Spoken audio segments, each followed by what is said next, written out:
Hello, everybody. Breaking news out of Buffalo. Sean McDermott fired by the Buffalo Bills. We will break it down and talk all about it. The Manchild Show with Boy Green, digital, live, starts early today, and it starts right now.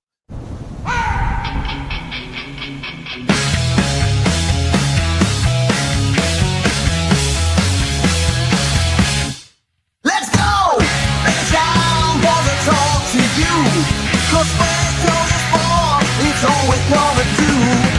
And Boy Green is always on the scene. And we're gonna always bring it to you live streaming. So get ready, ready. Get ready, 'cause here they come. All right, welcome aboard, everybody. Happy Monday live show. Yes, we're here a little early, about an hour early today, but that's understandable considering what has just happened out of Buffalo. Hot breaking news. Sean McDermott fired by the Buffalo Bills coming off, of course, that heartbreaking loss in Denver.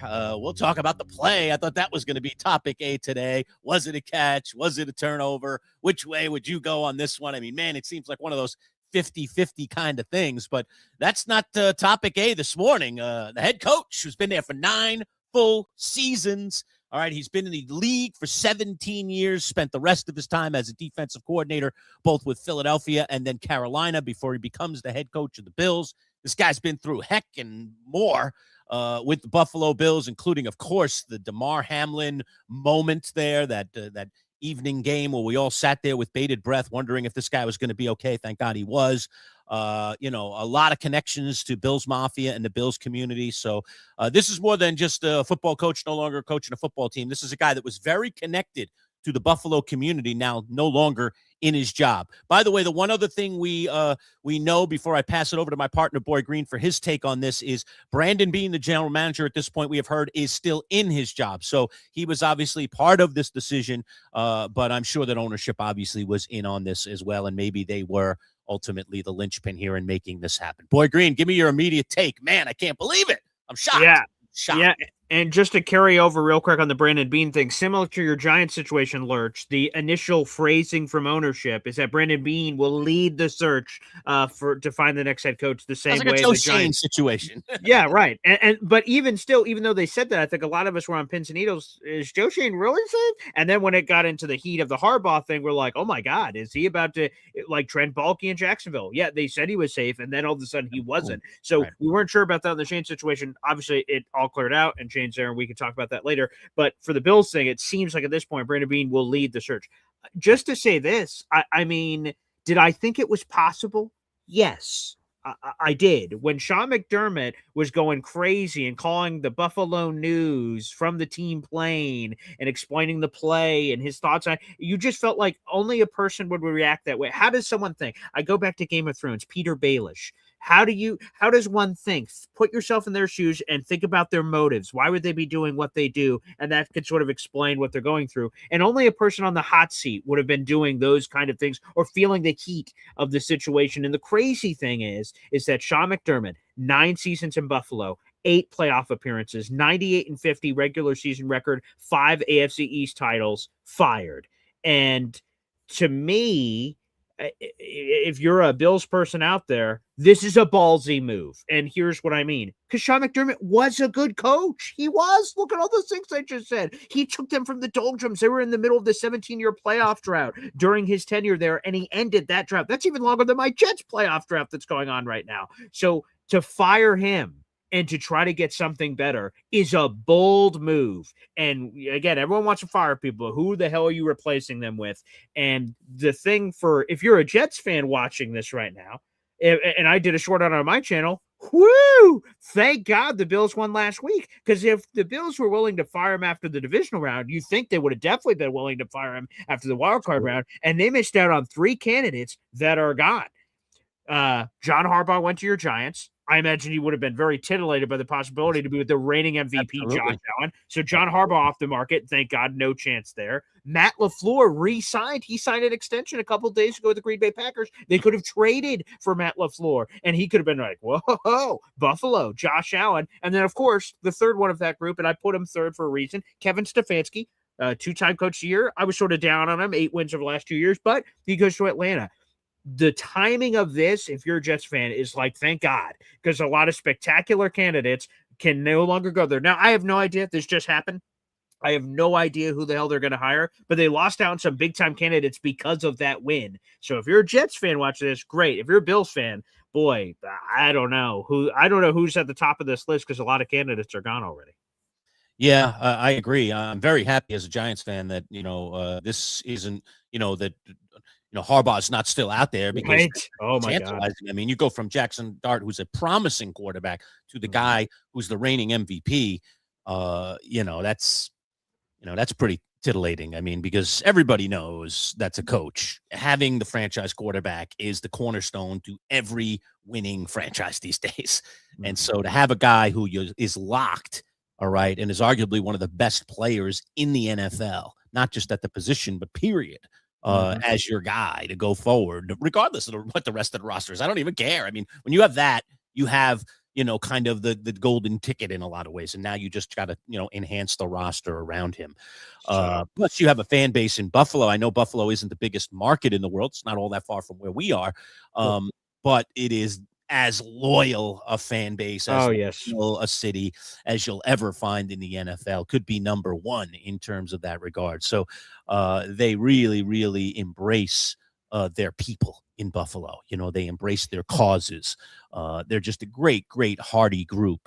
So it is kind of cool to be the head coach in Buffalo, despite the lack of market size. It's not LA. It's not New York. It's, it doesn't have the sizzle maybe of some of those other places, but it has the workman-like blue collar mentality that I think a lot of football coaches, frankly, gravitate to, because coaches teach players, the blue collar mentality, hard work, get better every day, look at the film, improve. If everybody does their job and improves a little bit every day, we become greatness together. That's what makes for good football coaching and good football teams, right? So, but I am shocked in this sense that I just think that first of all, I've met the guy many times, and we both have. Yes, part of it is, and we know a lot of people obviously that cover the team every day.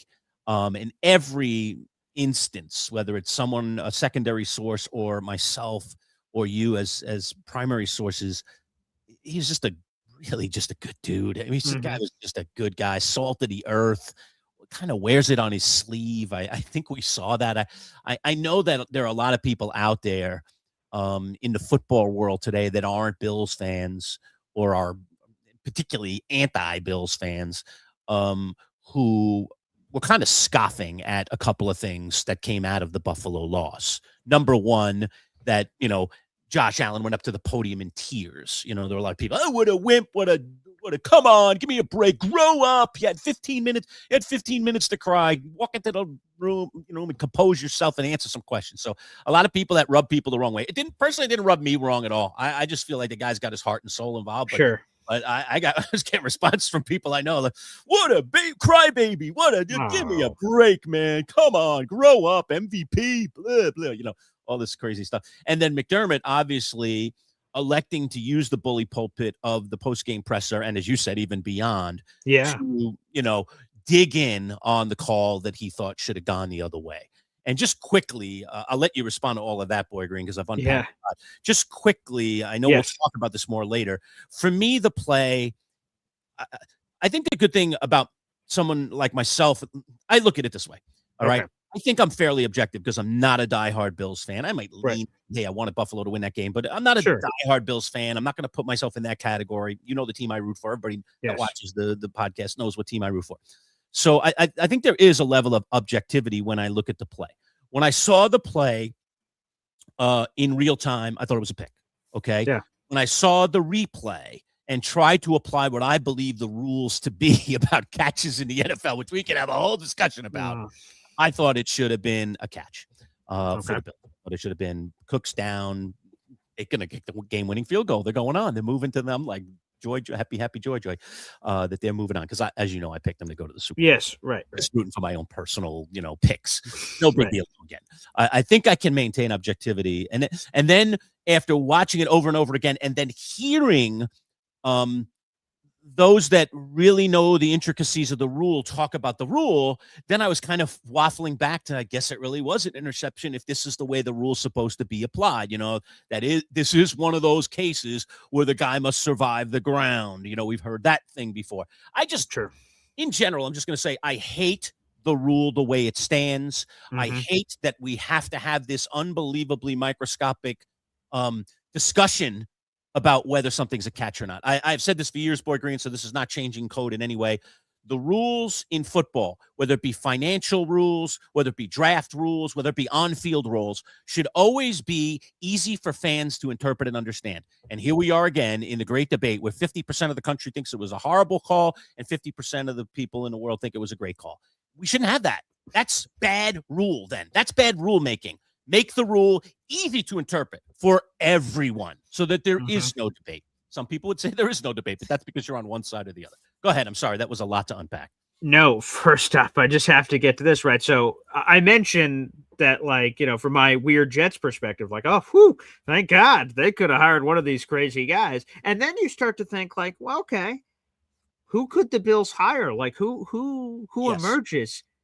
Lurch, a name has started to emerge. Okay. I wonder if it's going to be the ones on my. Can I give you my early list? Sure. Right. Okay. Yeah. Okay. So here's my. This is going to be a bunch of names, but here's my early list. All right. And is this the name? Okay. Let me put this guy to the front of the list. Okay. Even though I'm not so sure this is going to happen. Bill Belichick. Is that who you're thinking about? Is Bill Belichick? No. Okay. I've got. So I want you to keep going with your answers. Okay. We're going to show on the screen what an insider just said seconds ago. Okay. And it stuns me. But okay. Obviously, the potential to go to the table and try and get Mike Tomlin, but again, I still think that is what you'd have to give up. Could the Bills even manage that? It seems untenable, but wouldn't Tomlin, despite his comments so far, because go Josh Allen? Rethink, I get Josh Allen. Let's make the trade. I'm back. Let's go, coach. So, barring a monumental flip by him because of the opportunity to work with Josh Allen. And I think there are a lot of potential coaches and former coaches salivating at the idea that I get to work not just with a franchise quarterback, but with this guy who's an MVP candidate every year. Right. So that's a guy. And then Brady and Dable, the current OC and the former OC of the Bills. Obviously, he came to the Giants, blah, blah. So that's my short list right out of the box, Boy Green. Go ahead. Who's the guy that's being surfaced here? This is interesting. You hit it at the end. NFL insider Diana Orsini says, talking to NFL executives around the league about Buffalo's next head coach options, the name that keeps coming up is a familiar one, a Buffalo native and someone Josh Allen loves, Brian Dable. Could you imagine that this guy, who again, Brian Dable was, of course, working with Josh Allen during his heyday as he was developing and everything else, and then he leaves to the Giants and has whatever you want to call his tenure with the New York Giants. He gets unceremoniously fired in the middle of the year, and then he's had one or two head coaching interviews. I think it was maybe Titans, and that's it. And then the rest have been offensive coordinator chats. And that out of nowhere, this Buffalo job emerges from the pack, and he could all of a sudden leapfrog to the front of the list to be Brian to go from Giants to Bills, and to get Josh Allen rating MVP and then be the head coach, because apparently him, Brian Dable, and Sean McDermott rubbed poorly at the end, which is part of the reason they ended up breaking up, that he ends up replacing McDermott. This, to me, while I get all the Buffalo connective tissue, that would be stunning if they go from McDermott to Brian Dable. Oh, my goodness. Oh, wow.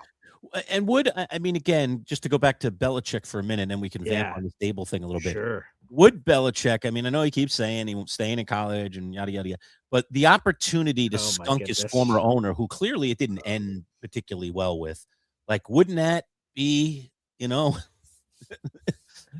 that be something? Wouldn't that be? Well, sure. I'm curious. Coaches think that way sometimes. I'd love to get back at this guy. Yes. So, before Belichick really truly becomes an old man, because he's getting up there, right? Maybe, again, a switch might flip here. I know he's been adamantly saying, I'm staying the course here, but could an opportunity like this to, again, work with an MVP caliber guy, so on and so forth? I think, and again, I love Petty, so that 100% could be a legitimate motivation to, and it's sort of double everything, right? So if you're Bill Belichick, you have a reigning MVP. So the quarterback is solved. That's the hardest thing to solve in football. There's a lot of other stuff that need to get fixed, but you would think Bill Belichick, as this name that you've brought up here as a potential, he could skunk his former team. His former team is having all the success. They have a chance to, we'll talk about this later, but they're going to be playing Jarrett Stidham in the AFC Championship game. They get past Jarrett Stidham, they're in the friggin' Super Bowl. So for Bill Belichick to come in and say, whoa, not so fast, New England. You think a new dynasty has just started.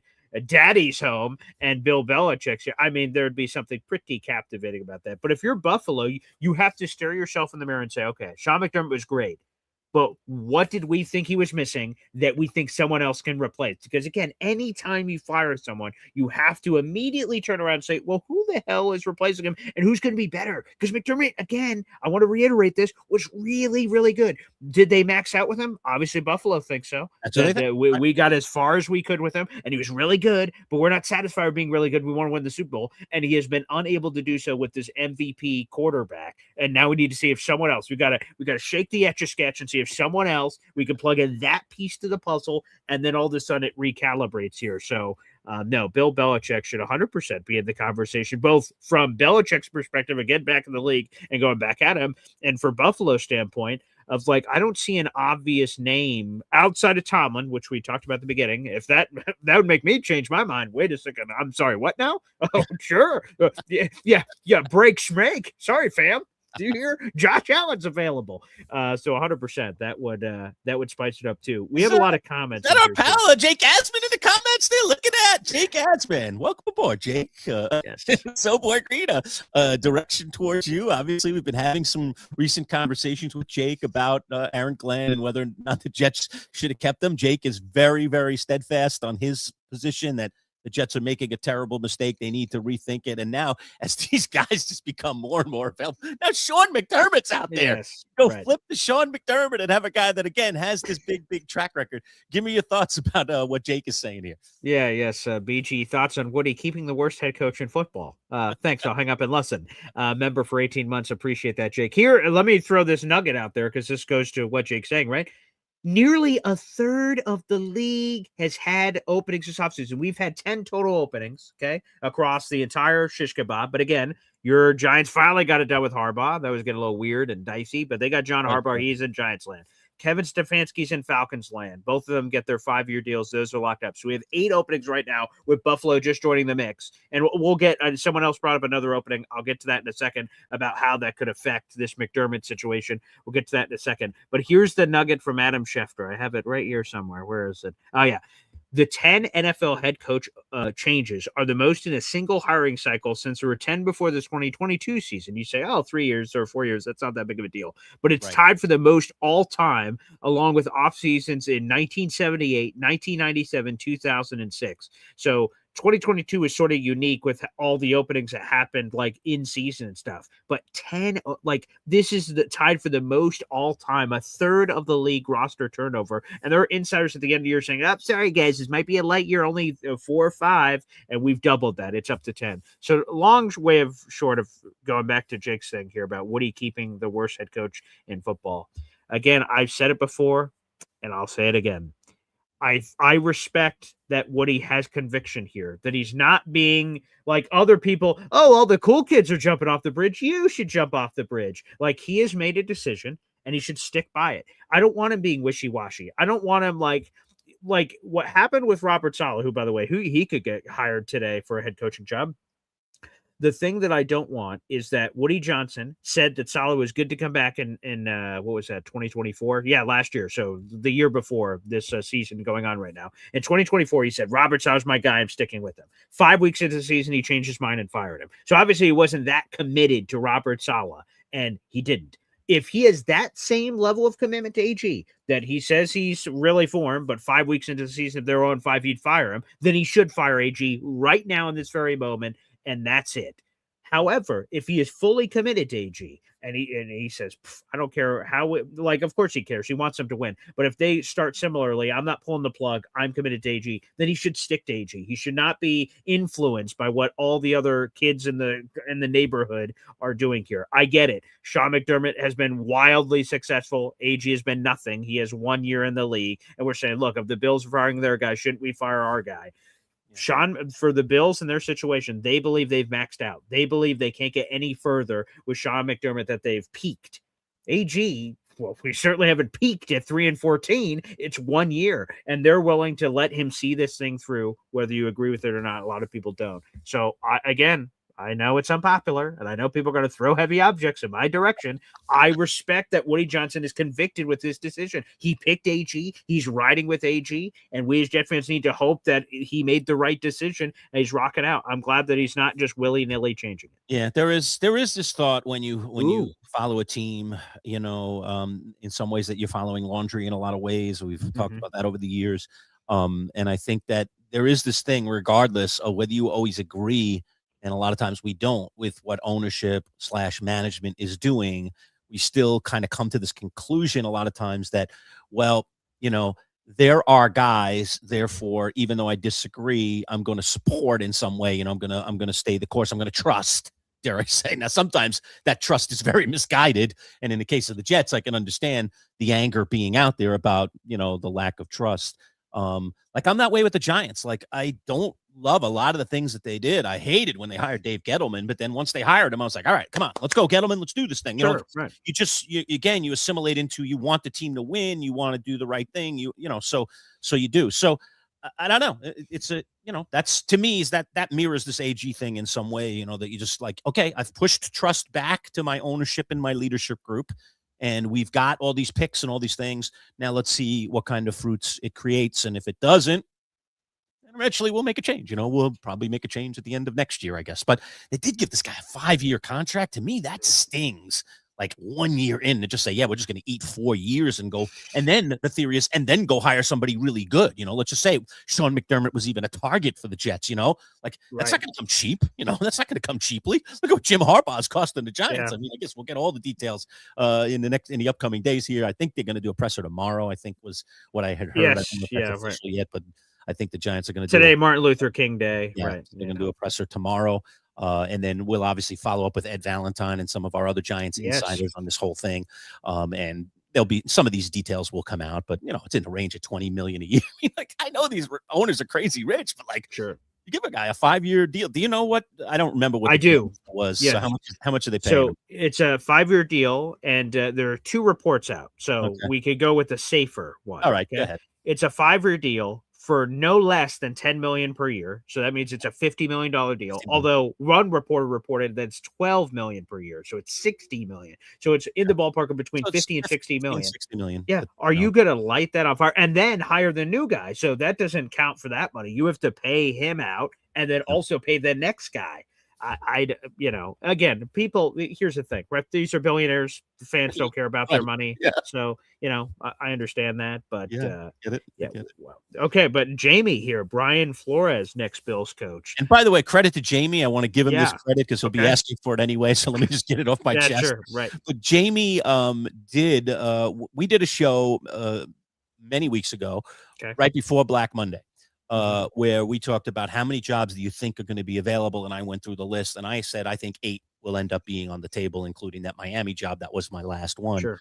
I even thought there was an outside chance. What was the job? I was not sure, but I decided to go against it. So I was 8. I would have maybe been willing to push myself to 9, but I stuck with 8. Yeah. Jamie said 10 right from the get-go, and unless somebody else is fired, which might happen, once this playoff ends. Jamie is right on the button. I mean, 10 jobs have come available. Now, 2 of them have since been filled. You mentioned Stefanski going to Atlanta. Obviously, Harbaugh committed now to the Giants, but there still are 8 openings out there and 10 total. Wow, that's crazy. All right, Jamie's suggestion here. Brian Flores is next Bills coach. What do you think about that one? I like Brian Flores a lot. He had success in Miami. He knows the division, so that would be a plus for him. His defenses are spectacular. So again, in theory, you hire a that's what McDermott was. So again, you're sort of doing the same thing, but a different way. McDermott, defensive guy. Hey, but he drafted Josh Allen in the middle of this. So this wasn't the thought process when they hired McDermott because Josh Allen wasn't there yet. But now looking at it with a fresh pair of eyes, Josh Allen MVP quarterback. The offensive part is really exciting. You have to build a lot around it because there was a lot of errors and mistakes, everything with the Bills offense, but you get in an awesome defensive guy and he handles that side of the ball and Josh Allen handles the other side. In theory, that makes a lot of sense. Now, here's the problem. If it is a problem, again, I live in the same America we all do, where it's all about second chances. Brian Flores in Miami was maligned for his quarterback hedge coach relationship with Tua. It was very bad. Now, Tua has turned out to be a bad player, so Flores was right about that part where he apparently used to tell Tua he sucked in the film room to his face. So I guess he was right, but still, hopefully he's learned from that level of the player relationship dynamic. But he's obviously a really good coach, a really good. He won games in Miami. He's been a really good defensive coordinator. So that I think would be an interesting one for him. I just see this other comment in here from NY Jets fandom who says, "Will McDermott go to Miami?" Now we'll see if things are different, right? Stefanski, ink is dry. He's the Falcons coach. John Harbaugh, ink is dry. He's the Giants head coach. The rumors have been for the last couple of days that Jeff Hafley, he's the Green Bay Packers defensive coordinator. He was the head coach at Boston College, that he is going to be the next Miami Dolphins head coach is what the rumors say. Nothing's official yet. Does this change the mix? The Dolphins go, whoa. Like, wait a second. Let's recalibrate here now that McDermott has entered the pool. I'm not so sure. But the latest happenings in two more, so we may get two more today, Lurch. The Titans head coach finalists are Hafley, Robert Saleh, and Matt Nagy. Now, it looks like Saleh and Nagy are meeting with them today, so they could make that hire today. Hafley, again, is in Miami right now doing his meeting, and there's some whispers that he's not going to make it out. He's going to be the next head coach of the Dolphins, so we'll see on this McDermott level if, again, that potentially shakes some things up from that perspective. But that's what I would say there. So let's keep an eye out for that one to see if a change occurs. What a season if you are looking for a coach to be out there. I mean, you just have incredible choices. Yeah. Offense and defense, veterans and young guys. There's just really a spray. What was the story? I'm trying to remember which team it was right now. I don't know why it's slipping my mind, where they might hire the 30-year-old who would be the youngest coach. Oh, the Browns. So it's Grant Udinski. The Browns. I was like, who is this guy? 30 years old. He'd be the youngest head coach of all time. The youngest coach ever hired as a head coach in the NFL. Youngest to ever be hired, starting the job at age 30, right? I know McVay was pretty early. He was in his early 30s. 32, right? I believe, was McVay. Yeah. So there's a 30-year-old guy that most of us don't know anything about. He just turned 32. He was 29 a couple weeks ago. Who was being considered for a head coaching job in the NFL. Cleveland Browns. Incredible. Wow. Yeah, that's incredible. Oh, yeah, it's just absolutely bizarre. We're in bizarre times right now, Lurch. Again, a third of the league was open. I'm just. And here's some since we haven't gotten to this yet. McDermott by the numbers. Okay, so 9 years as the head coach of the Bills. Yep. Overall record 98-50. That's a pretty good winning percentage. 8-8 in the playoffs. So if you have a bone to pick, but it's not that awful. That's pretty good. Yeah. And then, like I said, 17 total years in football. He spent 6 as the defensive coordinator in Carolina, and then another 2 as the DC in Philly before he became the head coach of the Bills. So 9 years, and he is out. Oof. Yeah. Is there somebody you like for this job, Boy Green? Do you see? To me, the Brady / Dable, okay, who literally are McDermott tree guys, essentially. I mean, McDermott had both of them as his right-hand man on the offensive side of the ball. Their OC. Like, does that make any sense? You fire McDermott, and then you bring one of his guys? Like, I don't know how that makes any sense to me. I mean, I don't see that. Now, I don't know if you're suggesting potentially that Brady could stay with Dable, because Brady replaced Dable. So, maybe Dorsey, I guess, technically. So, anywho, then Brady. Right. So, anywho, the point is that if I'm Buffalo, what I'm trying to probably do is get an offensive guy. Despite what I just said about Flores and the intrigue of that, is that Josh Allen has not been, he is the reigning MVP. So, I'm not trying to throw shade. But like the offense still hasn't been quite operating at the capacity it should be with a MVP level at quarterback. Their wide receiver room was not good enough. They did lead the league in rushing with James Cook. He was a leading rusher, so that's good. The offensive line is really good. And you have some interesting tight ends and stuff, but the wide receivers are a big mess. I would probably try to hire a really bright offensive mind. I don't know if I'm going with Grant Udinski, with all due respect, as the next guy, but I'd probably lean offense and just, again, I think the sales pitch, if you are whoever the offensive guy that would get hired in my made up scenario is, hey, you want to be the defense coordinator for Josh Allen on the other side? Like, that would be very attractive, I think, to a guy that doesn't get a head coaching job and ends up becoming a defensive coordinator. Like, that to me would be a very intriguing pairing. But who is that offensive guy? Stefanski's off the market now. I don't love, with all due respect, sifting through the trash of Brian Dable, who is here, and then you bring him back, but he's the guy now. I don't love how things went in New York Giants land. There was the 1 year great sample size at the beginning, and then it all sort of fell apart. So I don't love that for Dable. I don't love Joe Brady. Like, let him go somewhere else. I guess part of that is, they have intimate familiarity with both of those guys. They worked. That's true. That's true. They should know him as well as anyone. Yeah. And I would say this about Dable, and I'm not saying that he's the answer, but all I'm saying is, number one, they're incredibly familiar with him. And my overall recollection of him before he came to the Giants and when the Giants were considering him, was, he fit Buffalo really, really well. He's kind of a lunch pail kind of guy, had that immediate great connection with Josh Allen. There was a lot of like kind of cool Buffalo stuff around Dable, right? Right. Where's he from again? Where's Dable from? Oh, let me from out that way. I don't know if he's from Buffalo, but I think he's kind of in that general area. Gosh. Yeah. So he was born in Canada. Okay. And he went to high school. He went to high school in Athol Springs, New York, and then he went to college at the University of Rochester. Okay, so he's got that circle, right? Rochester is one city over, folks. For folks that don't know New York State, and an hour-ish from Buffalo, one city over, all Buffalo Bills fans in that town. Yeah, so he's got roots. He's got the roots too that connect him to the area and connect him kind of to the heritage of the program or the franchise, I should say. So, for those reasons, I could see him certainly being a high-level candidate for the Bills.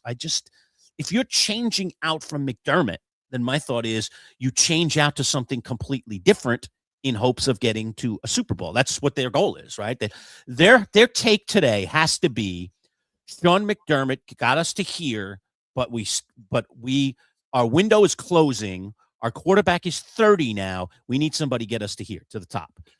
And so who's that guy? And my thought would be, again, who's that guy? Somebody that's done it before. So if you really want to talk about who's that guy, shouldn't that guy be somebody that has won a Super Bowl and knows how to do it? And there are a handful of guys available at this moment, or maybe could be had, that have that.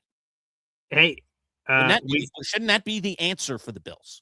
We have an official statement here from the Buffalo Bills. Yeah, okay. Some interesting stuff in here. I'll read it to you guys. It's from the Bills announcing that Sean McDermott has been relieved of his duties as head coach. This comes from owner Terry Pagula. Quote, Sean has done an admirable job of leading our football team for the past. By the way, admirable is quite Terry Pagula, I guess, or his PR people. Admirable job feels very condescending. But anywho, Sean has done an admirable job of leading our football team for the past 9 seasons. But I feel we are in need of a new structure with our leadership to give this organization the best opportunity to take our team to the next level. We owe that to our players and to Bills Mafia. Sean helped change the mindset of this organization, was instrumental in the Bills becoming a perennial playoff team. I respect all the work, loyalty, and attention to detail he showed for this team and the community. I wish Sean, Jamie, and his family all the best. Here's where it gets interesting, and this is the next part of the conversation we have to have here, Lurch. Quote, moving forward, Brandon Beane will now serve as the president of football operations and general manager of the Buffalo Bills. Brandon will oversee all facets of our football operation, including the oversight of our coaching staff. I have full faith in and have witnessed Brandon's outstanding leadership style and have confidence in his abilities to lead our organization. End quote. Now, this is just the rest of it. Beane will be leading the search for a new head coach, will be working directly with the Pagulas, will now serve as their operations hiring team, blah, blah, blah, blah, blah, blah, blah. So in the end, what they've done here is given Beane even more power, and he's right leading the search. But here's the thing that I just want to throw a challenge flag on real quick and just sort of explore. I know where you're going. Go ahead.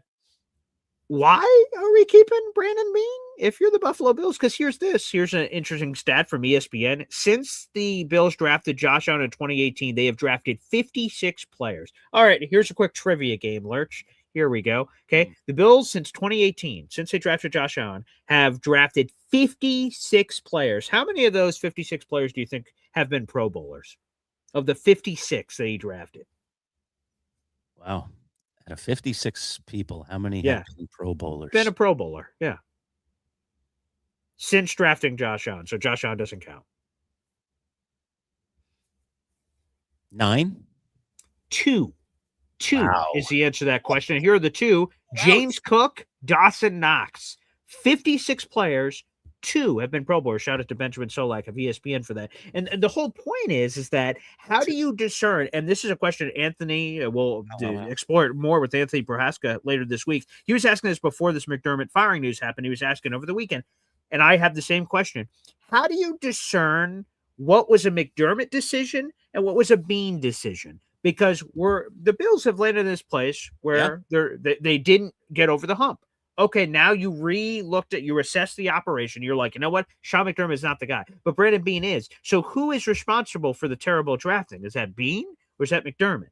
And then, like, all of the decisions, roster decisions, coaching decisions, personnel decisions, like, you really start getting into the weeds here of diving through of who's responsible for the success and who's responsible for the blame and where things didn't go wrong. Because Brandon Bean went viral on social media last year, Lurch. Remember, he called into WGR 550, the folks over there in Buffalo, and he ripped the question about the wide receiving room not being good enough. And he went on this expletive-laden tirade about, hey, it's good enough. And you guys just like are basically like, come on, we can't do anything right. And then that was one of the big problems for the Bills this year. So obviously he must have had something to do with the wide receiver grocery shopping selection party. Why is he staying? That I think you have to have a clean slate here and just break it from the beginning. But obviously the Bills feel differently.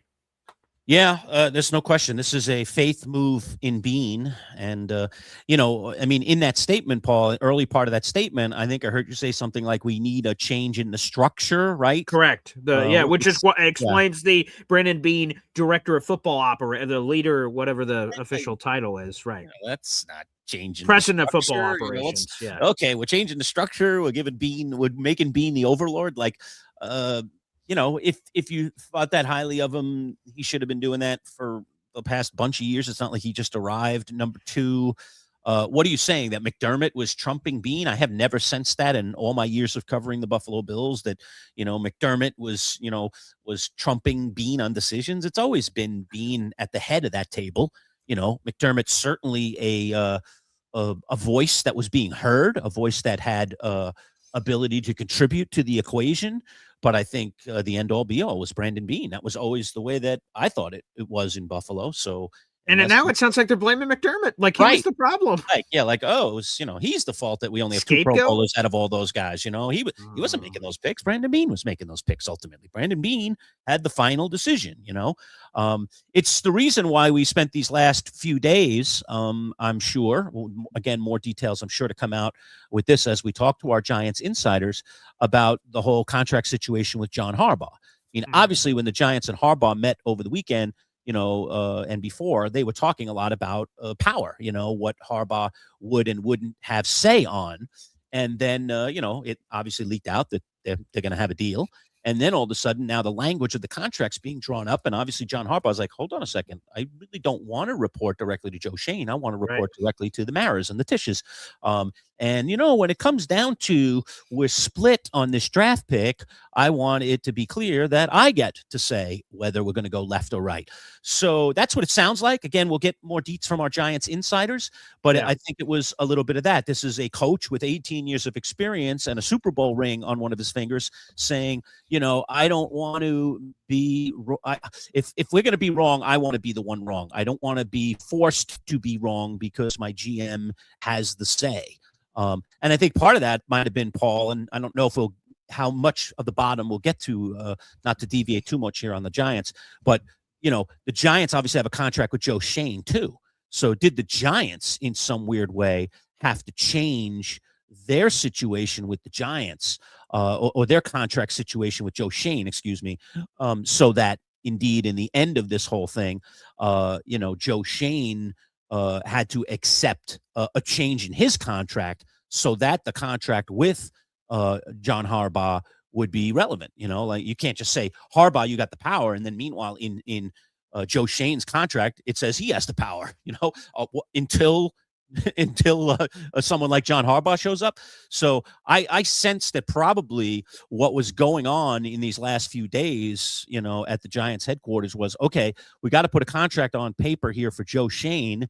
For John Harbaugh that gives him these powers. However, the contract we already have in place with Joe Shane says he gets some of these powers. So we have to maybe rewrite 2 contracts. So I don't know if it's going to come out that Joe Shane amended his contract or that the language in the new contract for John Harbaugh trump the old language in the Joe Shane contract. But whatever it is, I mean, there's no question at Giants headquarters, this was, a power struggle, and to make sure that John Harbaugh in his new contract had it on paper, had it, down in writing that, hey, I am, I'm in charge when it comes to these decisions, or I report directly to this person, or I have the final say on this thing. And I think that's all part of what we were seeing with the New York Football Giants. So look, it's, this is going to be fascinating because now Brandon Beane has, according to this Bill statement that we see right in front of us right now, been given overlord status of football operations and beyond. He's the GM and he's the position above the GM. So now, does that in some way limit what coach you can bring in here? Like I brought up just for fun, in some weird way, the idea of Bill Belichick. All right, let's just say Belichick was interested in the Bills and was interested in coaching Josh Allen. Would a Bill Belichick come in to a situation like this, knowing that Brandon Beane has been handed the keys to the city and ultimately he's the ultimate power lord? He's going to make all the decisions when it comes to the draft, when it comes to personnel, so on and so forth. That's not always something that especially a veteran coach like a Belichick would feel comfortable with. I mean, I think we even saw that in New England when Belichick was there. The other thing is, who else might that eliminate on the list? I mean, one of the most fun guys that everybody wants to talk about these days of being a head coach somewhere and getting back into football is John Gruden. Would a guy like Gruden want to come into a situation again like this if he were even offered an interview or offered a job like this, knowing that, again, Brandon Beane has all of this power, that he's the overlord of this situation? So, look, power struggles happen all the time in the business world and in the professional sports world for sure. And, look, it can be dicey, but sometimes that can very, very directly affect who it is that you are going to be able to hire as a head coach. I mean, coaches want to have a certain amount of power as well. Now, the younger ones, maybe not as much, but the ones that have been around the block, the ones that have rings on their finger that matter in this sport, certainly those folks, have a right to want to speak up and have things directly written in their contract that influence power in an organization. All right, well, today's broadcast, Boy Green will be right back, by the way. Today's broadcast brought to you by our friends at Bayberry Automotive. I think it's a perfectly appropriate time to just take 30 seconds, learn a little bit more about our friends from Bayberry, and then we're right back. It's the Manchild Show with Boy Green live on a Monday. Enjoy. We'll be right back. Integrity is a word that some people just throw around in life. But at Bayberry Automotive, integrity is everything. Integrity of their mechanics, who are all experienced and certified. Integrity in the work they perform, with nothing but 5-star reviews from satisfied customers on Google. Integrity that goes along with family, a family-run business that treats you like one of their own. Integrity in everything. Bayberry Automotive. BayberryAutomotive.com. Located on Route 57 across from Bayberry Plaza, the premier choice for auto repair in Liverpool. All right, we are back, a Manchild Show with Boy Green Digital, as we are talking about the breaking story of the day, and that is the Buffalo Bills this morning firing their head coach, Sean McDermott. Again, the numbers are pretty good for McDermott, 98-50 over 9 years as head coach of the Buffalo Bills. But we have now seen, for the third time, if you want to throw Mike Tomlin in the mix, then I guess it would be like for the fourth time this offseason, a veteran coach either electing to leave or being relieved of his position by his organization, just simply for the thought process here that the goal of this thing is to win championships. All right. The goal of this thing is to get to the finish line, is to be the top one, is to have the ring on the finger and be sailing the banner at the top of the stadium. And if you can't get that done for me today, then I'm going to try to find somebody else who can. And so this is, again, a bold move, certainly, by the Buffalo Bills to do this, because this is a coach that has been incredibly successful. He's been through some real trials and tribulations in his 9 years in Buffalo.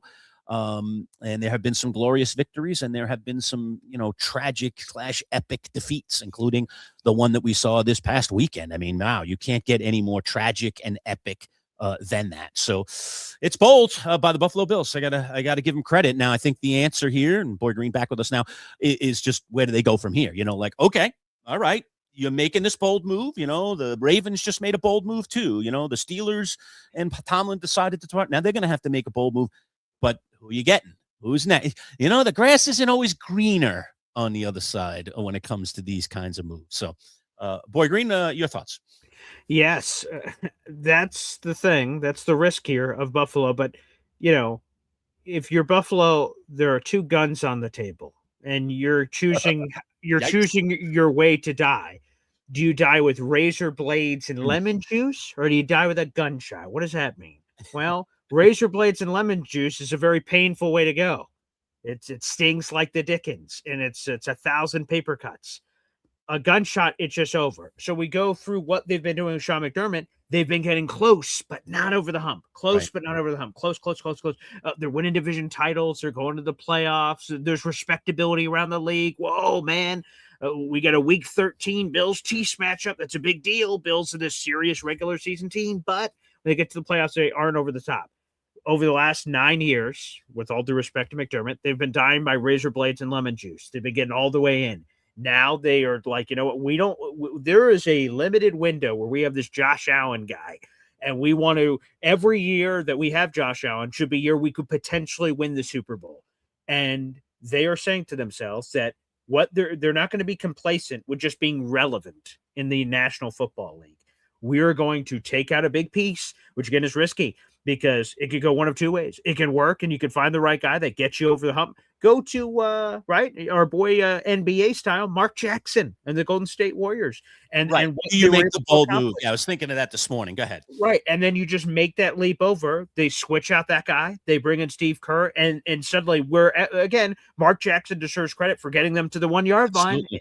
And getting them again, Sean McDermott, and again, while the admirable part I didn't love at the beginning of that statement, what I did love was the second paragraph that said, we wouldn't be here without him. Essentially, is that Sean McDermott brought us to respectability. He brought us to this perennial playoff contender. That's a standard on a year-to-year basis. He deserves that. So in the same Mark Jackson way, which led to Steve Kerr, could Sean McDermott be the preface for whoever the next guy is that gets him over the top? And if that does happen, Bills fans should go, you know what, Sean McDermott, thank you, because there is a level from going to just dumpster fire, 17-year playoff drought, to respectability, to now the next level of getting to that place. I love this comment here by Mark. Mark, thank you for this. Once upon a time, the Buffalo Bills were very dysfunctional. Seems like they're heading back to the barn on that one.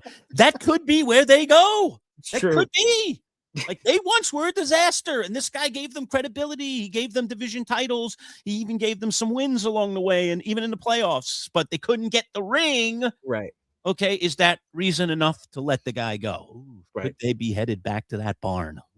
You hope not, right? Right. The other way to put it, right, is, and in Joe Burrow's case, at least he got to a Super Bowl. Josh Allen hasn't to this point, is that, Joe Burrow is awesome in his window of awesome. He's in the MVP race all the time. He's putting up video game numbers, but his team is not doing anything. Is that the next level, right? Because again, I told you it could go. The path could be two ways. You could get a new head coach in here and it doesn't work. Josh Allen keeps being amazing because he's Josh Allen. It's going to be hard if you're a head coach to mess that part of it up, but you're not winning the playoff games. You're not doing those things. So he's just a superstar on a bad team. That could be another direction potentially it goes. So that's why it's so important for them to get it right. And again, it sucks for them. Good for me as a Jets fan that they didn't, right? It would have been better for the Bills if they went one and done in the playoffs, because if they lost to the Jaguars last week, they would have had their pick of the litter of every head coach available. And I'm sure you're happy about it, Lurch, because again, if I'm John Harbaugh, and let's say this thing over the weekend didn't come to fruition, which by the way, there was a chance not that it didn't come to fruition and then they're just not going to be married anymore, that the engagement was off, but that it was off enough for Josh Allen to enter the mix. You're like, oh my God, am I gonna? And then imagine the egg on the face of the Giants. They went all in, hardcore, full court press, and they didn't close the deal when it mattered. And all of a sudden he skipped over to town to Buffalo and Giants are left holding the bag. Oh my goodness. So again, for the Bills, it would have been better for your future to lose last week because you would have had the choice of Harbaugh. You would have had the choice of Stefanski. You would have had the allure of LaFleur. That could have potentially happened in a potential trade situation. Right. Now all those names are off the table. Again, everything happens for a reason. Maybe they're going to get a wonderful head coach replacement that just becomes available here, but we'll see. Yeah, timing is everything. That's why I said once Harbaugh became available and we talked about it, I was like, you got to get on this right away. Like, you just don't know what tomorrow brings. Mm-hmm. Like, we weren't all thinking, McDermott's getting fired tomorrow or the next day or the next day. So you get that guy in a room, you, as we said, lock the doors and don't let him out and say, we'll give you, what do you want? We'll give it all to you. Just come and be part of us and let's get this thing done. Let's set up the presser. And fortunately, albeit with a few snags along the way, and that's what I was talking about when you stepped away there for a minute, was just the power struggle that was perhaps going on in New York, and the fact that Joe Schoen has a contract, and that Joe Schoen's contract might have language that says he has power over these decisions, and maybe they were reworking 2 contracts here over the weekend, Boy Green. I don't know if we're ever going to find out all the deets of that, but it seems logical to me that they had given Schoen a certain amount of power in his contract. I mean, Joe Schoen's no dummy. He's going to get things written into his contract. Now, John Harbaugh saying, no, I want that power, and now you have to rewrite both contracts. You got to give Harbaugh a contract that says he has the power, and you have to rewrite Schoen's contract to say, this is the new structural organization here, and we're going to write a new contract for you, Joe. This is why we're keeping you. And then if, maybe if Schoen disagreed, they could fire him. I mean, potentially, or just say, well, then we're going to fire you. I mean, this is what we need to do for our future. So I'm sure there was some bartering there, whether it was all on paper or not, but it certainly seemed like to get Harbaugh on paper, they had to get Schoen on the same page. And that's not always the easiest thing to do, but it did work out for the Giants. I'm glad that Joe Schoen was willing to accept whatever the Giant ownership brought to him in terms of getting that done so that John Harbaugh could be in here. And I think you assessed it beautifully. That was sort of my read on the situation, that I thought that's exactly what happened. John Harbaugh has pushed this to the goal line and say, okay, let's do this thing. Whoa. Joe Schoen, with all due respect, I'm cool working together, and that's what's about to happen. But yeah, working together, not for. We're on this, not this. And if it's this, it's me above you, not you above me. That's why it's tough in today's world to stuff gets out so fast. Oh, yeah. Leaks everywhere these days, and it's so easy for those leaks to get into the mainstream media and eventually to into the fans' hands so quickly. You think of this morning, right? You and I were just chatting, doing our pre-production. All of a sudden, like, I'm hearing some things. Somebody's reporting. All of a sudden, boom! All of a sudden, Rich Samini's reporting that he's. And now you're like, there's a very credible, AFC East guy who's covering the Jets, but he covers the whole league and the whole division particularly, and his sources are now saying, okay, I think this is happening now. Sean McDermott, so with all the deep fakes and everything else we see on the internet, I can't even tell you over this weekend how many things I read on social. I was like, would you stop, please? That's not happening. They were firing the officials and, just crazy stuff. I'm like, how do I keep this stuff out of my, my life in terms of social? I mean, I love the benefits and the immediacy of social, but then you got all the kooks that are just out there basically putting out constantly fake stories to freak us all out and, make people jump the gun on stuff. Drives me nuts. Anyway, right. 100%. World we're in, I guess. I'm not going to commiserate about it, but it's just the world that we're in. Go ahead. Lurch, let me ask you a quick one on this, because I expect Harbaugh to probably speak tomorrow with all that I heard. Yes. Does he get asked the question at the presser? Do you regret agreeing so quickly because the Buffalo Bills job opened? Does that at all come up at the presser, or is it all hunky-dory introductory stuff? Or does that get asked at point of Q&A? I don't think that'll get asked at the formal presser. Okay. I don't think that'll get asked at the formal presser, but it would be intriguing if it did. To hear his answer. If it does, you have to punt. Be a pro. Be a pro.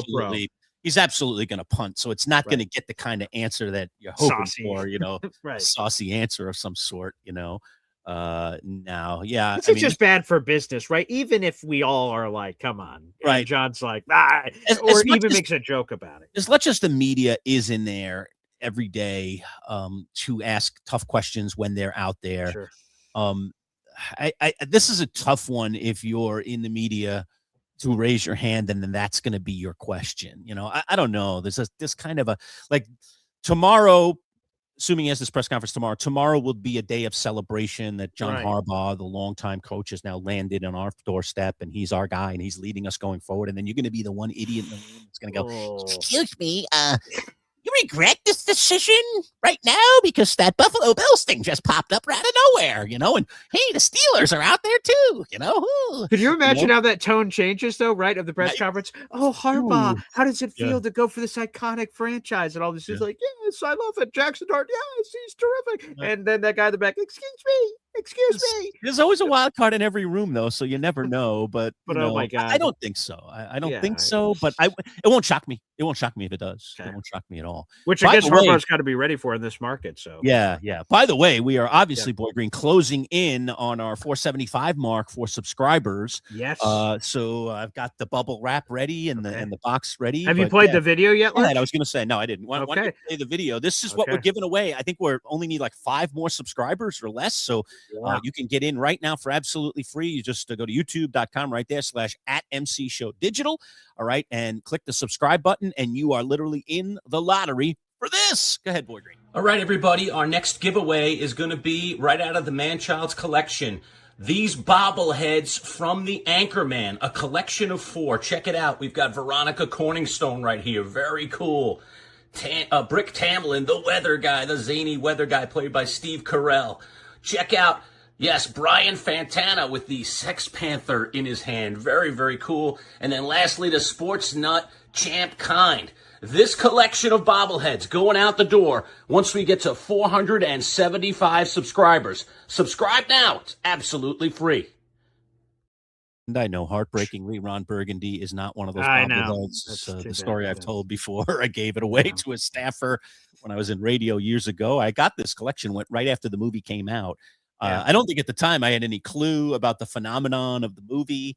I don't even think when I gave away Ron back in the day to whoever asked me for it, I realized, how kind of iconic this movie would become, and it's kind of a cult classic. And I've watched it probably, 30, 40 times. Oh, yeah. Just every time it's on, I can't. All right, I'm gonna watch another piece of. It's so quotable. It's a great movie. Yeah, so quotable. It's very funny. So, but those 4 bobbleheads are going to go to one of our subscribers once we get to 475. We're just about there, and we are 3 away. I'm hitting the refresh button. So folks, we're on the air. That'd be phenomenal, folks. That means there's only 3 spots left. If you want a chance to win all of those awesome bobbleheads from one of the most iconic cult classics of all time, Anchorman, subscribe right now. Be one of the next 3 people to do so. 3. That's all that's left, and then we'll have another big giveaway. So if you miss out, because only one person will win the Anchorman bobbleheads, stay on, because we have a 500 subscriber count, which is our big goal we're trying to get to. So what's the math on that, right? We're 28 away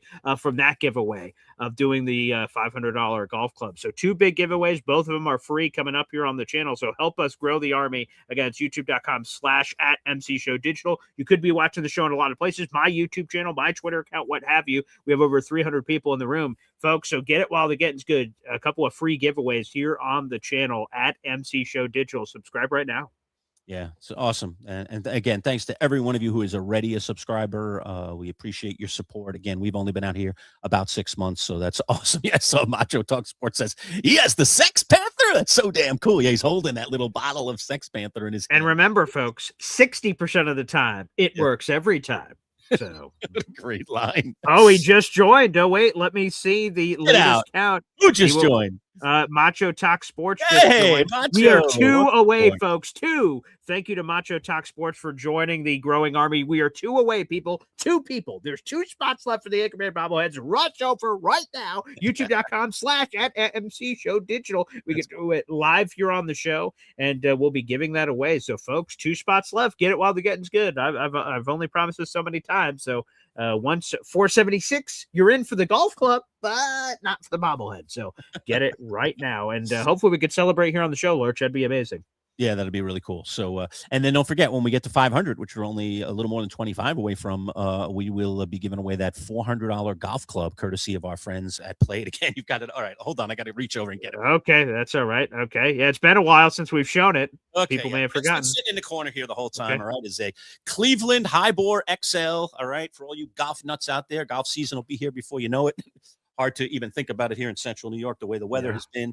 All right. Still in the wrapping. Look at this. This is a never been hit, perfect condition, beautiful adjustable little shaft there, adjustable weights in the back here of the driver, brand new grip. Okay, fantastic. Again, want to thank our friends at Play It Again Sports for donating that. And when we get to 500, which is a landmark for us, we will give that golf club away. So we got some good giveaways coming up. Oh yeah, it's awesome. It's worth over $400. So again, if you're one of the first 500 people to subscribe to our channel, you're in the running for that. And again, right now we only have 27 spots left for that golf club. So again, what I would suggest, if you're out there in the audience, you want a chance at the bobbleheads and the golf club, subscribe right now. Be one of the next 2 people to do so, and you'll be in the running for both once, obviously, we reach both of those milestones. So good luck to everyone out there, and thank you, Macho, for jumping in on that Sex Panther, baby. 2 spots left for that bobblehead giveaway, which is terrific. Make your plea. Sometimes by will you can will something into existence, right? Like somebody along the way. We've done a bunch of giveaways. Sure. Since we've been doing the podcast, and somebody directly mentioned it, and then they won. I was like, it's like willing it to victory. The gods, right? Winners completely randomly. But if you're you love the anchor man, you will it into existence. Who doesn't? Right? You love golf, will the golf club into existence, because that's somehow putting that karma out there sometimes really works. Although Lurch, that doesn't always work, because I was bringing it up earlier today on Boy Green Daily that wow, the Anchorman bobbleheads, this is cool. And then when I was talking about it, I said, you know what, I would love to win them. I love the Anchorman movie. And Jets Worldwide Snowball commented and said I read the fine print. All employees of the MC Show digital brand are ineligible of winning. I'm like, damn it. I'm like, well, you're probably right. So, so Snowball earlier crushed all my hopes and dreams of winning the Anchorman bobbleheads. Apparently unavailable to me. Yeah, right. Okay, so I was just taking a peek here. Remember, I've said that Ron Burgundy is out there. Oh, you're getting a current price update? Well, I was trying to see if I could find one quick. I remember searching on the web. I don't know if I'm going to have enough time here to do this. But nothing. There's a lot of different knockoff versions, different versions. This is the one that the movie company put out, so this is this is the real deal. So right now I'm not seeing it. I think I saw one on eBay back when I was looking. So and it was Ron, but you got to make sure you get the same one. I'm looking and they've got one here, Brick Tamlin, but it's not Ron. So just looking for Ron himself. I don't know. I'll check on it before we do our live show on Wednesday and see if there's a couple out there, and then what are they asking. But I remember when I did this search, a year ago, I was like, oh, wait a minute, Lurch, we are one away now. We are one away. There's one last spot. Oh my goodness. So thank you to everyone who's joining in the middle of our show. So we will definitively be, I think, giving this, top of the show on Wednesday. Tune in Wednesday right at 11 o'clock. So we can have time to draw it, right? The winner.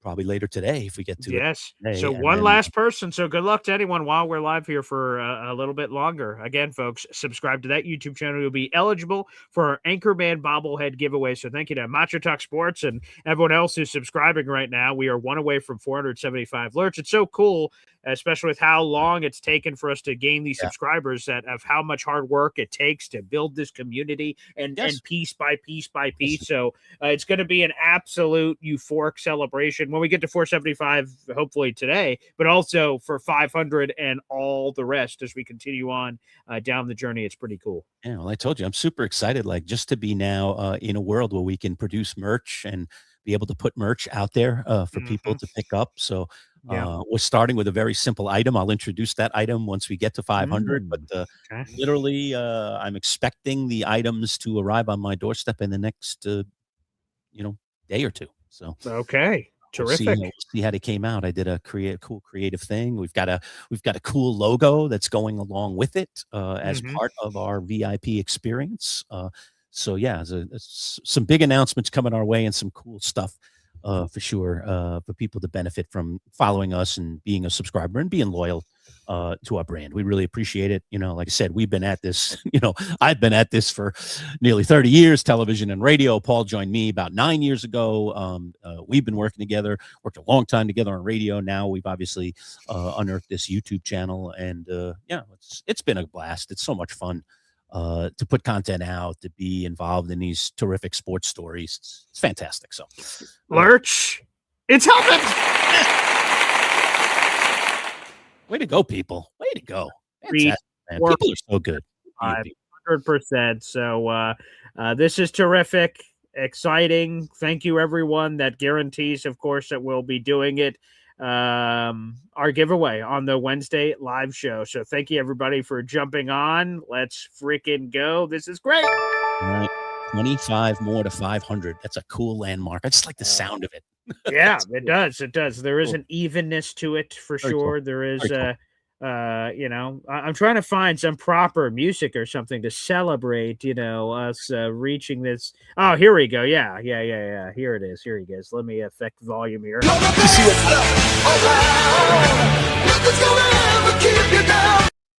See what Macho said? Look at this.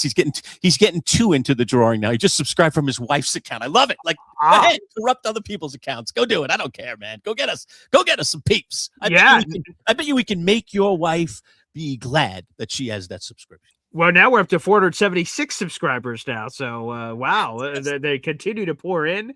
And awesome. Shout out to NC Green. I see he's gifting a Boy Green Coffee Club membership. And again, so thank you very much. Membership NC Green. All around. Subscriptions all around. Man. Yeah, we're getting subscriptions. We're getting members. Episode with the car rental.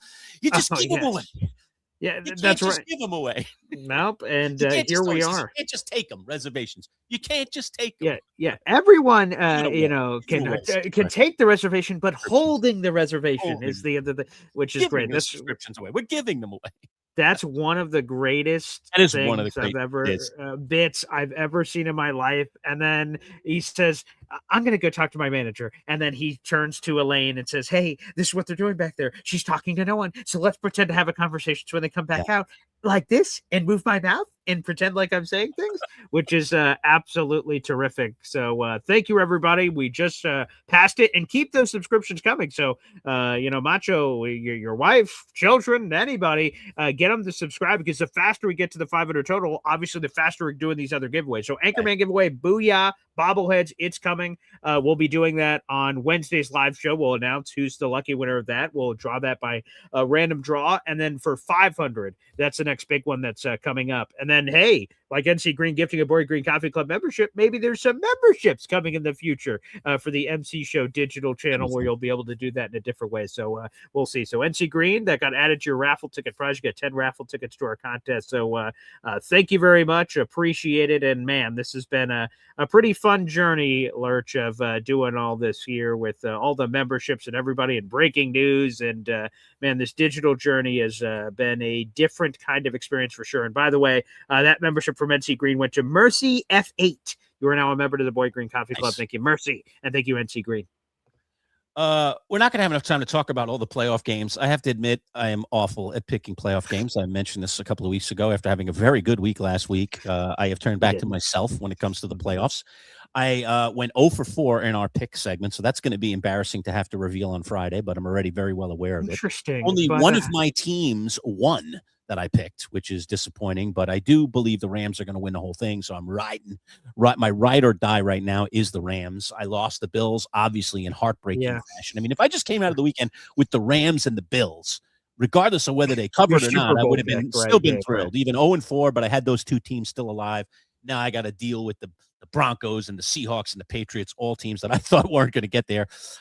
Just disappointing. At least the Rams are still in it, but man, that sucks. But we can break it all down with Wasserman on Wednesday anyway, because we'll have a couple of games to move forward on. But yeah, it's oof. Well, Lurch, you went 0 for 4. I went 4.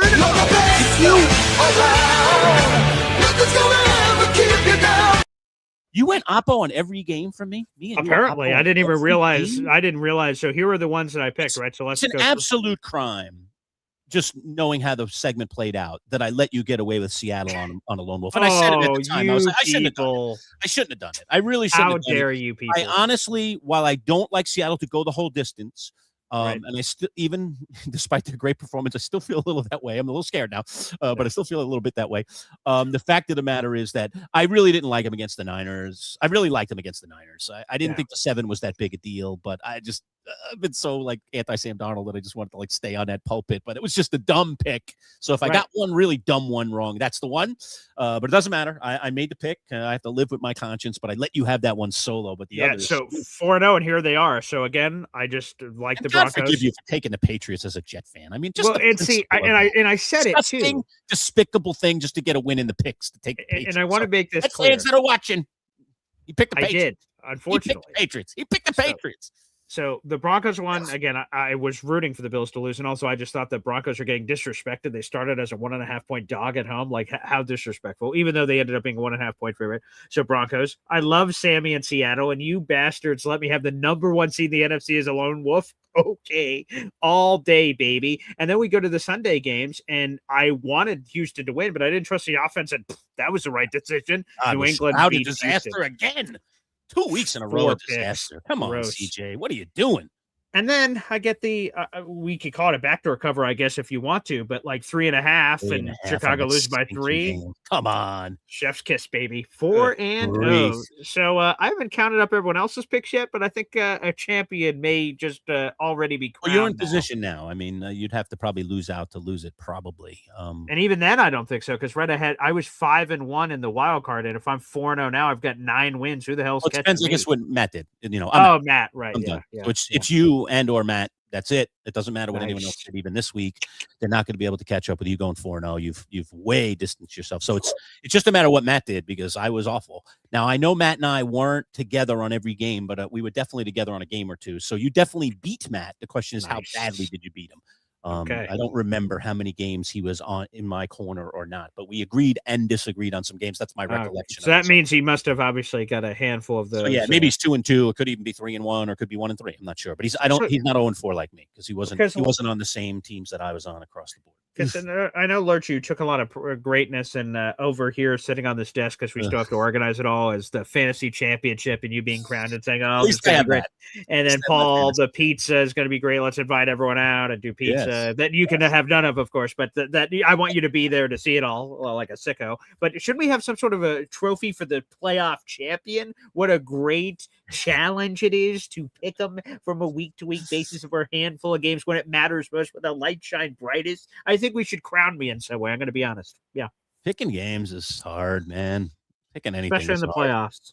In the playoffs, it is incredibly, uniquely difficult. It really to is. be able to do this. And I can't seem to get anything right in the playoffs. You know, I like to bet parlays. I'm a big parlay guy. Sure. And I bet a parlay in each of the 4 games this weekend. All right. All of them were either 3 or 4 leg parlays. Okay. Uh-huh. I always do that. I always go at least 3 legs. No, I thought you were going to say something else, that 3 or 4 of them were wrong. So they're all 3 and 4 leg parlays. Okay. Yeah. Of all of those picks, all right. Let's just for to make it easy. For conversation, right? Let's just say they were all 3 leg parlays. That means I picked 12 different things to happen. Right. Yep. How many do you think I got right? Out of 12. And it was more than 12, actually. It was probably more like 14, because I think. Okay, I'll give you more than 0. I'll say 3. 1. I got 1 thing right and 13 or 14 things wrong. Ooh. And like some of them were really close. Like I missed by a yard. Like Colston Loveland, I had an over on his receiving yards, and he gets hurt, never comes back in the game. He's a yard short. I'm like, come on, finish, throw the ball. What? Good grief, just crazy, heartbreaking stuff that can happen to you when you put your money down on things. But yeah, I just had a miserable picks, miserable.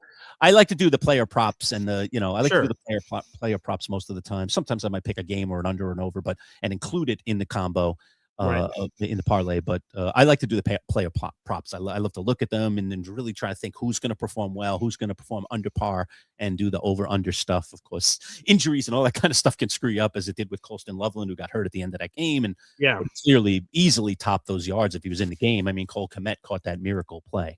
Hey, I wanted to ask you this because I know what stay much. Yeah, I do want to ask you this. Well, real quick, Lurch, before you get to I want to give the opportunity. If you want to, you can. If you want to, you can. If you want to crown them, then crown her. You can crown me. You can crown me. No, go ahead. What do you have to say? Right, I bow. This is great for anybody in the comments. You want to comment? I was going to ask you at the beginning of the show to put up a poll on this, but then we got into this McDermott thing right off the top, and it's story A.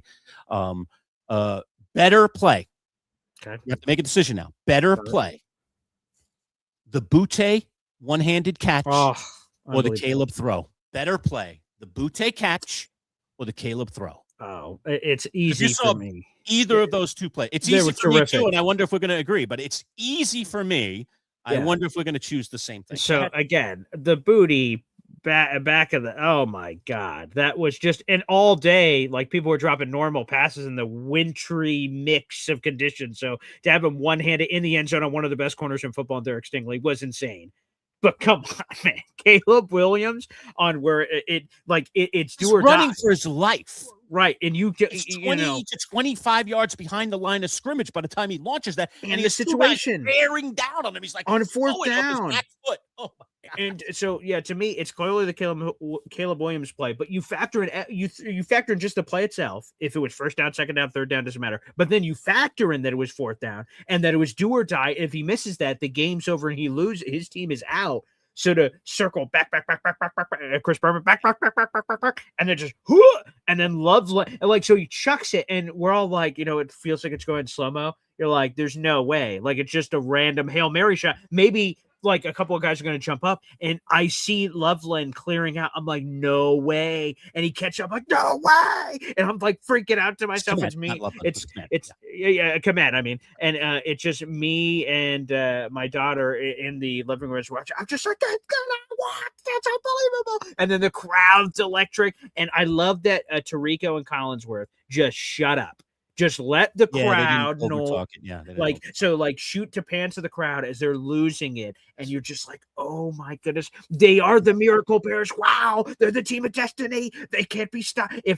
In both situations, right? You're the Bears, you're like, that just happened. And Sean McVay shot on the sideline with his headset just went this like. I was stunned. I mean, that just stunned. I mean, when he launched it, I was like, oh God. I mean, like this is what they're going to do on fourth down. They end up with this. Like, oh my God, But I thought they were going to go for two, though. That's the one too. Yeah, when they hit it, I'm possible. like, it was but possible. I like that they didn't for two reasons. So first off, okay, let's just say you get it. There's around 17 seconds left, and the Rams, I think, have one or two timeouts. I think they have two timeouts. But they look at the clock and they're like, this. Once it was overtime guaranteed, they're like, well, this isn't worth it. Let's just play our chances. Right. But I wonder if they're like, well, if we lose if we don't do this. Are they motivated enough? 13, why can't we do it in 17? 100%. And they could have done else did it in 13. Why can't we do it in 17? Yeah, unbelievable. But yeah, wow. Okay, I agree with you. We're in agreement, actually. I think the Caleb play was, I mean, Booty was incredible, but that Caleb play, the fact that that ball, by the way, they mapped it. I saw it on one of the talk shows this morning on TV. They mapped it was 51 yards. So with two guys bearing down on him, after backpedaling some 25-ish yards behind the line of scrimmage, just literally running for his life to have an opportunity to toss something. Right. He heaves one off his back foot that goes 51 yards. Okay. There's two guys supposedly down there. It's double coverage down there essentially on Komet. And somehow he gets open. He just gets a little bit of a contact with the defender and just gets back. And the defender for some reason moves forward. And all of a sudden he's wide open. Theoretic, considering how long that ball's in the air, the defense should just be moving right to the ball and hands up, and instead he's, literally wide open. That was just unbelievable. I've never seen a crazy play. That is right up there to me with Manning's throw to Tyree in the catch. Because Manning was, he didn't run 30 yards back, but Manning was he was almost tackled, he's scrambling, then he was like off back, he just, just get it out of here, anything to down the field. And then somehow it's right in the perfect place for David Tyree to make that crazy catch. And that had both elements. That had the throw and the catch. This one was and it's a Super Bowl, right? All these things. Here we go. Touchdown. Like, what the heck? Komet had to be like, you got to be kidding me. Like, I'm standing here. That was crazy. That was absolutely. That's why we watch. That's the greatness of sports right there on display. Yeah. It's never over till it's over. The craziest things can happen, and that was as insane a moment as possible. All right, look, I know you've got some important things to deal with today, so we'll dip out here. But we're back live Wednesday again. We'll have our full entourage of guests. We will definitely follow up on this Buffalo Bills story. We'll have Anthony for sure on Thursday, but maybe we'll even do something before Thursday potentially. If especially if there's anything else that goes on here in this movement. Is there a candidate that suddenly quickly emerges? All over this Buffalo Bills story. And obviously the Harbaugh presser likely tomorrow. Yes. We have some very direct reaction to that. So we'll try to really be on top of things this week. It's another great news week for football. And we'll in more depth break down the 4 games a little bit with Dalton on Wednesday, since we didn't get a lot of chance to do that today. Thanks to all of you who have jumped in on the subscriber front. The bobbleheads are going out the door. We will choose our winner later today, and we will announce that winner at the top of Wednesday's live show. So looking forward to doing that. My bobbleheads are going, man. I'm so sad. Yeah. And I'll hunt a little bit to see if Ron Burgundy's out there, if somebody wants to complete that. Yeah, sure. I'll see what kind of ducats are out there for Ron Burgundy. I could have gotten him for a reasonable price. I probably would have got him myself and given away. Yeah, right. But I'm losing the rest of them. What's the point? Yeah, right. It's a good point. That's a good point. Let them in the audience. My hard-earned money on that. But if you want to complete that collection, you could. It's very, very cool. Very, very cool bobbleheads, and those are the originals from the movie collection. Boy Green, final thoughts if you have any. Yeah, I mean, just again, stunning news. I love doing this. I love that we have the ability to now press a button and go live immediately. Yeah. For me, I'm an hour away from the radio station. So back in those days, first off, there was no button for us to just immediately go live and cut off national programming. So we weren't allowed to do that anyway. But like in this new digital world, these are the exact moments that it's for. And to have immediate conversations with the fans and the stunning news. And again, this sport is so beautiful. There's the elation of winning, and then the Bears fans I just talked about, that crazy play, and then the Bears end up losing. You're like, oh geez, that you rode this emotional roller coaster. Like, this is great. We're gonna go. We're a team of destiny. We're going to the NFC Championship game. No, wait, we're now not. Caleb throws that bad pick at the end, and God. So, I just love it. This sport is so great. We've got a Final Four coming up this weekend in Conference Championship weekend. We've got a break before the Super Bowl. And, man, this is going to be a wild ride. So, thank you to all the fans that pushed us over the top. I love it when we can have those live moments of like, 475. So, I can't wait for the 500 one. That's going to be a biggie. Thanks for everybody that jumped in. And so another prize going out the door, and a big one to come at 500 with this golf club. I've been looking forward to getting this thing out of my corner of my room and giving it to somebody who can go out on the golf course and actually use it. So that'll be phenomenal when we get to 500, hopefully sooner rather than later. Also coming up this week, we will talk with our SU insider, Neil Adler. I didn't get a chance with all the news today to even mention it, but a very disappointing loss for Syracuse basketball. Orange, they go up to Chestnut Hill and lose to Boston College, a team that's under 500. Brutal. They do have 2 games this week that can get them, that are good teams in the ACC that could maybe get us to forgive them for this loss. But, man, it's too much of this has been happening with the Syracuse basketball program in recent years. And Adrian Autry is going to be up against it if this team doesn't make the tournament this year. And that was a big, big blow the other night. So they're going to need to redeem themselves. We'll talk all about that with Neil Adler, our SU insider. This is a game that Syracuse was leading by 7 points late in the game in regulation against a lesser team and couldn't hold on. And then go into overtime and get mauled and end up losing, I don't know, like 8 or 9 points or something. I mean, just bad loss for Syracuse. A game they, you hate to say it, they had to have, because it's a team you should beat, and they were on a nice winning streak, and they could have rolled into this more difficult part of their schedule here, coming up with some of the better teams in the ACC off a win, and now they're like licking their wounds off a terrible loss where they blew a 7-point lead late in the game. So we'll get into that with Neil later in the week, but I know there are a lot of Syracuse basketball fans who tune into the show, so I promise you we'll give you some coverage on that a little bit later in the week. Hopefully maybe there'll be a win before then, and we can talk about a loss and a win, but we'll see, because the competition level is now stepping up, and the Syracuse basketball team needs to get this thing on the rails quickly. And right now, not an optimistic feeling if you're a Syracuse basketball fan. All right, that'll do it for our live show today. We will see you live again on Wednesday. Lots of content coming your way this week, so just stay tuned. If you're subscribed, click those notifications so you know when we're putting out content, because there'll be a lot to come this week. Jets, Giants, Bills, top of list. SU basketball, as I mentioned, later in the week. And our NFL picks, I will wear a mask or a disguise on Friday to have to own up to an 0-4 playoff weekend against the spread. Disgusting, despicable display. All right, and Boy Green gets to do a little dance. It's going to be ugly. I'm not going to enjoy Friday's show at all. All right, folks, we'll see you. Take care.